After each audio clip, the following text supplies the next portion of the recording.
பிறரை சந்தோஷப்படுத்த முயற்சிங்க. நிறைய பேருக்கு ஆசை என்னன்னா, அவனை எப்படியா இன்றைக்கு எப்படியாவது அவனை டென்ஷன் ஆக்கி விட்டுறணும், எதையாவது ஒண்ணு தூக்கி போடுறது காலையில, அதோட அவன் முடிஞ்ச நாள் முழுக்க அந்த அவர் இப்படி என்னன்னா நாள் முழுக்க அதே யோசனை. வார்த்தையாலும் ஒவ்வொரு விஷயங்களையும் மனுஷனை சந்தோஷப்படுது பாருங்க.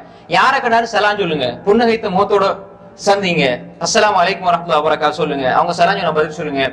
அதே மாதிரி அவங்களுக்கு துஆ செய்யுங்க.